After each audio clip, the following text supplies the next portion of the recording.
Buenos días a todos. Como siempre, todos los jueves a las 7 de la mañana en nuestro café fiduciario, realizado por Piensas, su primer corredor fiduciario. Recuerden que el café es patrocinado por Suárez y Gómez, abogado fiduciario, NINSAS, gestor de tierras, y AS, la Asociación de Egresados de la Escuela Colombiana de Ingeniería Julio Garavito.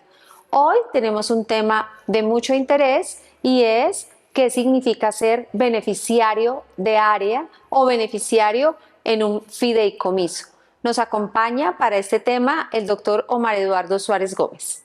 Bienvenido, doctor Omar Suárez. Muchas gracias, doctora Angélica Gómez, por esta invitación nuevamente a participar de estos cafés fiduciarios, donde podemos desahogarnos algunas veces de algunos temas del acontecer fiduciario y proyectar nuevas cosas en torno a este importante negocio que mueve muchísimos recursos del Producto Interno Bruto de nuestro país y que hoy es bastante relevante en la administración de recursos públicos. Así es verdad.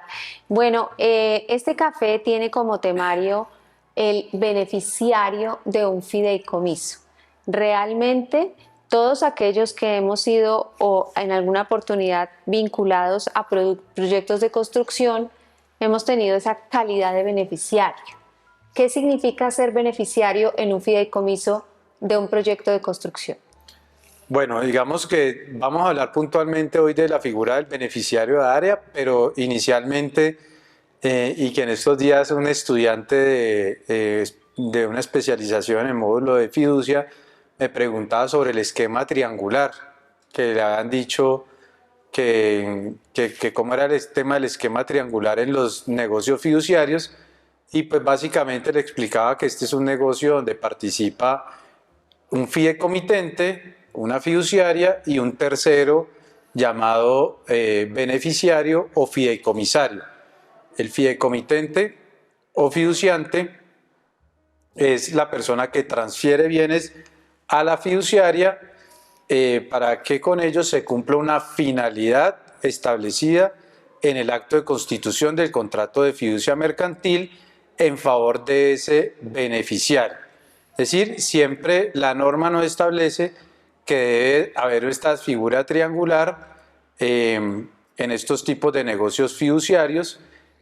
Bueno, y la pregunta de preparatorio que siempre hacen y es, ¿en qué caso un patrimonio autónomo es contribuyente de impuesto de renta? Y entonces la respuesta es que en el evento que no tenga un beneficiario determinado a 31 de diciembre, eso vuelve inmediatamente en el año siguiente a ese patrimonio autónomo contribuyente del impuesto de renta, de acuerdo con el artículo 102 del Estatuto Tributario. Bueno, doctor Omar, y siendo así, digamos en la figura genérica del beneficiario, ¿cómo ha sido el desarrollo que ha tenido este partícipe, una verdadera parte dentro del negocio fiduciario, a lo largo de todo, digamos, la historia del negocio fiduciario en nuestro país? Bueno, digamos que frente al tema de que ese beneficiario de los contratos de fiducia mercantil sea parte del negocio fiduciario, pues ahí encontramos como varias teorías, algunos no lo consideran parte dentro del contrato de fiducia mercantil, algunos fallos también en tribunales de arbitramiento y de alguna jurisprudencia de altas cortes han dicho que no es parte del contrato de fiducia mercantil, pero básicamente pues hoy por hoy dependerá de la forma en que se estructure la operación.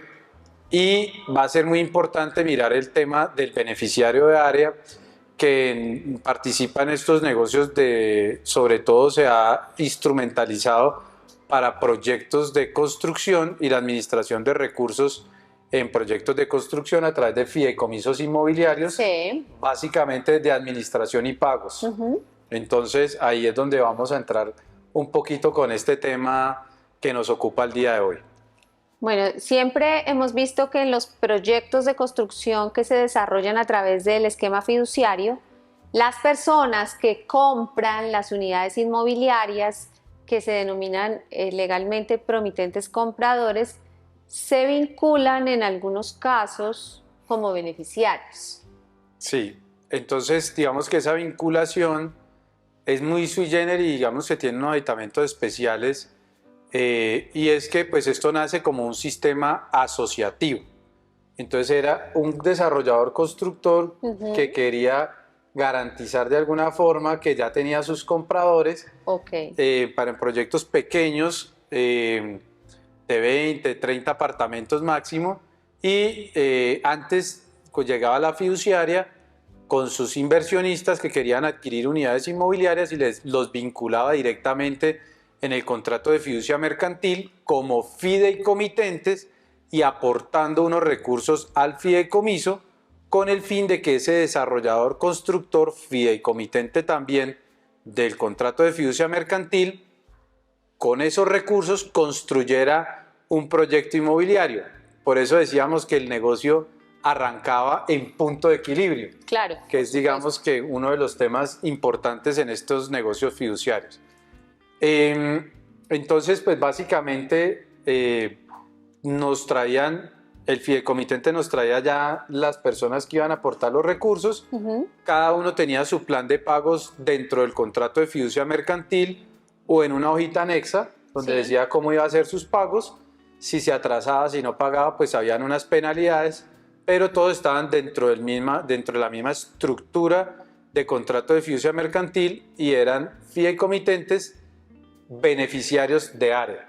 Fideicomitentes porque transferían recursos al fideicomiso a título de aporte y su beneficio consistía en que la fiduciaria les transfería a título de restitución unidades inmobiliarias a las cuales, digamos, que habían establecido dentro de ese contrato. Ese es como el origen de esta figura. Ahí digamos que es importante mencionar que el contrato, digamos, marco que rige la relación de ese beneficiario al vincularse al fideicomiso es un contrato de adhesión, ¿cierto? Sí, entonces, claro, la figura empezó a evolucionar, que es a donde vas, y es que inicialmente pues todos estábamos dentro de la misma cobija de contratos y firmábamos sucesivamente o el mismo día se firmaba el contrato por todos los fideicomitentes y fideicomitente desarrollador y los fideicomitentes aportantes beneficiarios de área. Posteriormente, digamos que se empezó a popularizar mucho la figura porque se encontró además otro beneficio que era un beneficio fiscal. De acuerdo. Y entonces algunos proyectos que se comercializaban bajo la estructura tradicional de promesas de compraventa se empezaron a manejar a través de este mismo esquema de negocio de beneficio de área, pero ya con contratos de vinculación, que se conocen más en el mercado como contratos de vinculación, que para la superintendencia financiera, pues finalmente ese contrato de vinculación es un contrato de adhesión, o sea, se adhieren a los términos del contrato de fiducia mercantil.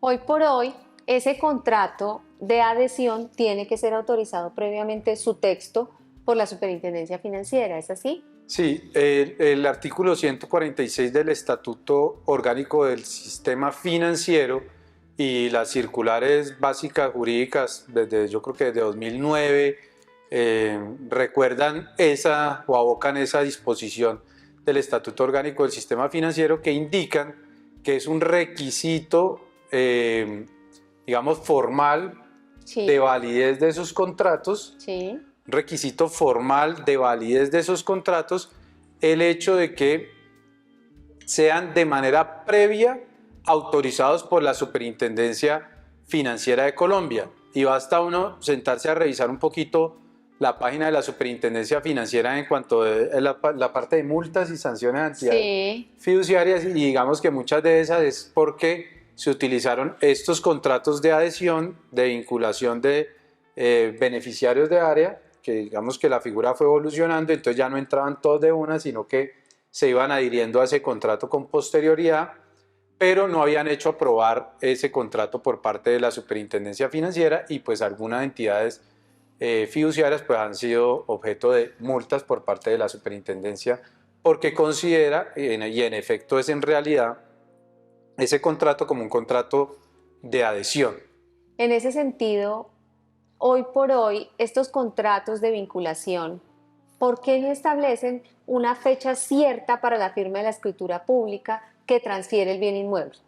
Bueno, entonces como veníamos diciendo, aquí estamos ante unos contratos asociativos, donde, y pues desde el origen, la gente empezaba a hacer sus aportes al fideicomiso, es decir, transferencia de recursos a la fiduciaria para incrementar el patrimonio autónomo. Ajá. Con esos recursos se incrementaba el patrimonio autónomo y con el fin de que un desarrollador de confianza pues hiciera un proyecto inmobiliario y después les entregara las unidades inmobiliarias, con lo cual pues ellos iban en ese riesgo de las tardanzas que pudiera tener el proyecto, pero pues este proyecto arrancaba en punto de equilibrio, porque pues ya contaba con casi que estaba todo vendido desde el principio, no vendido, no utilicemos la palabra, pero ya tenían a todos los interesados en adquirir unidades inmobiliarias desde el principio en el contrato y posteriormente pues se empezaron a hacer esos contraticos adicionales. Por tanto, al ser un contrato de adhesión, es un contrato completo y no una promesa de celebración de contrato futuro. Entendido. Y los que entran en este esquema comparten los riesgos de desarrollo o no del proyecto inmobiliario, porque contablemente se deberían, aunque como decía al principio, pues hay una discusión sobre cómo registrar esos aportes que están haciendo, aunque para mí desde que le digamos aporte pues van a la cuenta del capital. Así es. Y no se pueden tratar como anticipos de promitentes compradores u otras figuras parecidas. Es un contrato de adhesión y no es una promesa para celebrar un contrato futuro, sino el hecho de recibir un beneficio dentro de un esquema de negocio fiduciario.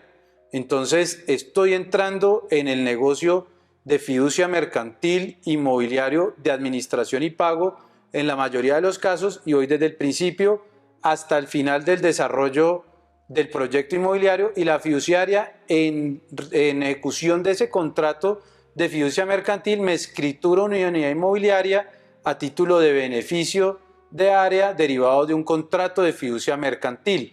Por eso esta tipología contractual no establece con claridad la fecha de escrituración de la unidad inmobiliaria y teóricamente, ahorita lo vamos a hablar, no se tiene como una promesa de compraventa ni se asemeja a una promesa de compraventa, sino que es la vinculación o participación en un negocio fiduciario. Ese tema es fundamental porque nos hemos encontrado con muchas personas que creen que como ese contrato de vinculación tiene un plan de pagos que establece que digamos, la cuota inicial, entre comillas, se pague por instalamentos, que a la finalización del cumplimiento de ese plan de pagos y el cierre financiero, de alguna manera, ya el constructor tiene la obligación de escriturar, y no siempre pasa así. Sí, y normalmente en esos contratos establecen como una fecha, dicen cuando una vez se termine el desarrollo del proyecto inmobiliario, y en esos contratos se establece más o menos el término de duración de la construcción del proyecto inmobiliario. Claro. Pero no establece una fecha cierta para la escrituración del inmueble. Y ahí es importante, digamos que tocar el otro tema, y es el hecho de que frente a un tema de reorganización empresarial, que se vaya el fideicomitente desarrollador, el constructor, okay. Todas las implicaciones que puede tener el hecho de que me haya vinculado como promitente comprador o como beneficiario de área de una unidad destinada a vivienda. Uy, pero ahí, bueno, iba a tratar el tema contable y tributario, que también me parece fundamental, pero este tema de qué pasa en el evento en que el constructor entra a 1116, ¿qué pasa con los beneficiarios de área? ¿Cómo se presentan a esa 1116? ¿Son acreedores del constructor? Bueno, ese digamos que es otro tema que todavía no se ha concluido, pero digamos que ha estado un poco pacífico, entendiendo desde, pues digamos que principios constitucionales que orientan las normas, porque recordemos que los promitentes compradores de vivienda en Colombia tienen prelación para el pago. de segunda categoría. Claro, pero los promitentes compradores. Privilegiados de segunda categoría, promitentes compradores Claro. de vivienda. La norma pues no habla de beneficiarios de área, porque pues, Exactamente. digamos que esta es una figura que es pues que se ha desarrollado a través de la costumbre, pero digamos que la Superintendencia de Sociedades ha aceptado que estos beneficiarios de área se vinculen en estos procesos de reorganización realmente como si fueran promitentes compradores y le ha estado dando la categorización de segunda categoría privilegiada. Pero qué bueno. No obstante, como lo dije anteriormente, no serlo, porque no son, porque tampoco firmaron una promesa de compraventa, sino que se adhirieron a un contrato de fiducia mercantil, son parte de un contrato de fiducia mercantil. Exacto, pues eso, qué bueno que la Super haya abordado, digamos, esa posición o esa postura, pues porque estarían entonces en desventaja aquellos que firman un contrato en el cual adquieren la calidad de beneficiario versus los que son promitentes compradores. De acuerdo. Bueno, yéndonos ahora al tema que también me parece fundamental que nuestra audiencia lo conozca, el tratamiento tributario respecto de el que se vincula como beneficiario de área, ¿cómo es? Bueno, digamos que aquí es muy importante terminar de entender la figura y entender a ese beneficiario de área, como dicen los contratos de vinculación en su gran mayoría, en todos, pues digamos que todos están, cuando son contratos de adhesión, y esto pues es otro tema adicional, también que ha sido, las fiduciarias llevaron los contraticos de vinculación, de adhesión, aprobación de la Super, pero también la norma dice que esos contratos de adhesión los tienen que tener publicados en la página web de las entidades fiduciarias, y a algunas ya les han puesto sanciones porque ya hicieron la primera tarea, que era aprobar el contrato, y después no lo han subido a la página de la fiduciaria como contratos de adhesión. Los temas contables, como son aportes a fideicomiso, es decir, bajo mi conceptualización es transferencia a título de fiducia mercantil de recursos a un patrimonio autónomo para incrementarlo, esos recursos van a la cuenta de capital. Y eso digamos que tiene unas implicaciones contables muy importantes. En primer lugar, digamos que esa era una figura que pues, se utilizaba también mucho y era, recordemos que cuando hay contratos de compra-venta, pues el patrimonio autónomo recibe un ingreso. Sí, señor. Y ese ingreso pues genera impuesto de industria y comercio. Sí. Cuando se hacían estas transferencias o se hacen estas transferencias a título de beneficio de área en un contrato de fiducia mercantil, que es una restitución, reembolso de aporte en ladrillos, pues al final del día esto no se entiende o no se debe entender como una actividad comercial. Entonces va a ser fundamental el tratamiento contable que dé la fiduciaria a estos recursos que entregan los beneficiarios de área. Si los tratan como un aporte, que en mi opinión deberían ser tratados como un aporte, y en cuyo caso de tratarlos como un aporte, pues no generan impuesto de industria y comercio, o tratarlos como un ingreso cuando se firman las escrituras de transferencia de dominio, que no son compraventas, sino transferencia a título de beneficio de área, las que se terminan haciendo, que son reembolso efectivo, pues digamos que esto va a hacer toda la diferencia. Recapitulando, si son promitentes compradores, lo que entra al fideicomiso es un anticipo y una cuenta por pagar del fideicomiso hacia esos promitentes compradores. Cuenta por pagar del fideicomiso a esos promitentes compradores, y lo que recibió es un anticipo. Y al final, cuando se escritura, se registra el ingreso por parte del fideicomiso, y pues esto es una actividad comercial y eso va a estar grabado con ICA en cabeza del fideicomitente o constituyente, porque recordemos que para efectos de patrimonios autónomos, las actividades que desarrollan los patrimonios autónomos susceptibles de impuestos territoriales es el fideicomitente y o beneficiario el responsable formal y sustancial de ese impuesto. Bueno, digamos que ahí bajo esa perspectiva es benéfico ser beneficiario de área desde el punto de vista tributario. Para el desarrollador, pues digamos que es interesante el manejo que puede tener la figura, pues no obstante, digamos que hoy ya en la práctica pues ya encontramos muchos obstáculos a la figura porque pues ha venido siendo perseguida por algunas secretarías de Hacienda porque Sí. ven que se estaba desnaturalizando la figura inicial que era la de asociativo Ujú. y proyecto asociativo y entramos todos y aportamos los recursos y se terminó utilizando un poco como sustituto de la promesa de compraventa. Claro. ¿Sí? Ese digamos que es como una de nuestras reflexiones del día de hoy. Pues primero que se trata de contratos de adhesión, los de vinculación de beneficiario de área, por tanto deben ser autorizados previamente a su utilización como un requisito formal por parte de la Superintendencia Financiera de Colombia y yo diría que para la validez de ese contrato debe ser aprobado por la Superintendencia Financiera. Tercero, pues todas las implicaciones contables que tenemos que tener en este caso y es cómo vamos a registrar esos recursos, porque si el contrato de vinculación dice que hace aportes, pues los aportes no van sino a la cuenta siempre van a la cuenta del patrimonio, entonces son un aporte.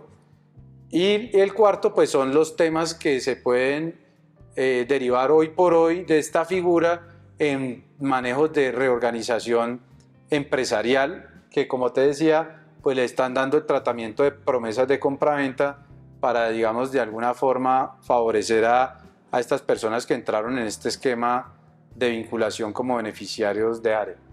Bueno, realmente el tema súper interesante para nuestra audiencia. Creo que esto daría para otro café fiduciario porque tiene muchísimas aristas, pero como siempre tratamos de ser breves y concisos. Le agradecemos muchísimo su participación y esperamos que nuestra audiencia haya quedado satisfecha con esta presentación y los esperamos e invitamos a nuestros próximos cafés fiduciarios. Muchísimas gracias nuevamente por la invitación y espero poder seguir participando de este importante espacio académico.